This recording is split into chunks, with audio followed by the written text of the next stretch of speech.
Assalamualaikum warahmatullahi wabarakatuh.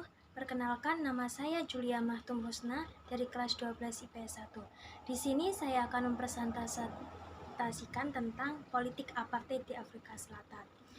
Sebagai umat manusia yang hidup berdampingan di muka bumi, sudah menjadi kewajiban untuk menjaga rasa persatuan dan saling menghargai. Jangan pernah memandang seseorang dari suku ras, agama, warna kulit, hingga bentuk fisiknya. Kalian tahu nggak sih bahwa dulu di Afrika Selatan ada sebuah politik perbedaan warna kulit? Sebelum masuk ke cerita perjalanan politik tersebut, kita cari tahu dulu nih, apa sih apartheid itu?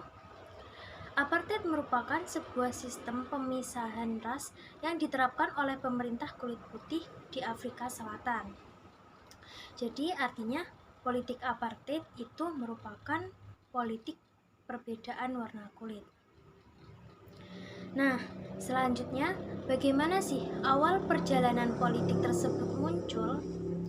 Politik tersebut berawal dari tahun 1652, yaitu bangsa Boer atau Belanda mulai menjajah Afrika Selatan dan menguasai sumber daya alamnya.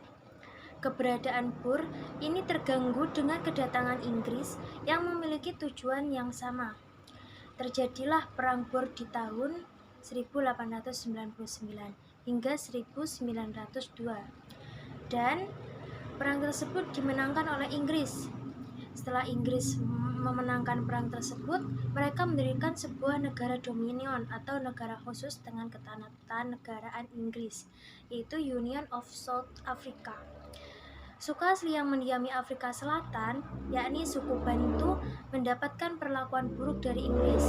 Melalui Perdana Menteri Daniel Van Koismalan, rasialisme terhadap orang berkulit hitam dilegalkan. Nah, pelegalan inilah yang disebut dengan politik apartheid. Alasan pemberlakuan politik ini karena orang kulit putih menurut mereka merupakan bangsa superior atau master race. Orang kulit hitam tidak tinggal diam nih.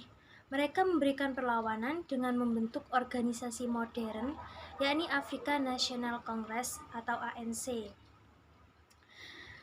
ANC sendiri merupakan partai politik yang dibentuk untuk mengalahkan dominasi politik kulit putih pada tahun 1952 di bawah pimpinan Nelson Mandela.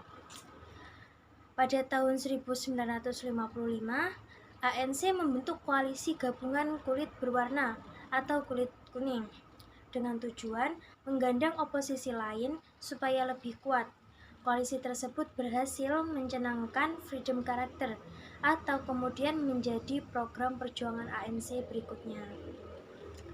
Di tahun 1970, dunia internasional berhasil menekan pemerintah baru di bawah pimpinan Perdana Menteri Pieter Willem Botha, yang akhirnya melakukan beberapa reformasi dalam politik dan undang-undang. Sayangnya, Botha tidak menghapuskan secara keseluruhan undang-undang apartheid, sehingga keadaan semakin kacau. Keadaan inilah yang diwariskan kepada presiden berikutnya, yaitu Ferdinand Willem de Klerk, yang dipilih pada tahun 1989. Setahun setelah pengangkatan de Klerk sebagai presiden, Perang Dingin yang berakhir akan berdampak bagi Afrika Selatan. De Klerk segera membebaskan Nelson Mandela dan menghapuskan beberapa undang-undang tentang apartheid. Undang-undang yang dihapus oleh de Klerk di sidang parlemen pada 21 Februari 1991 ya, diantaranya yaitu Land Act, merupakan undang-undang yang melarang orang kulit hitam memiliki tanah di luar wilayah tempat tinggal yang ditentukan.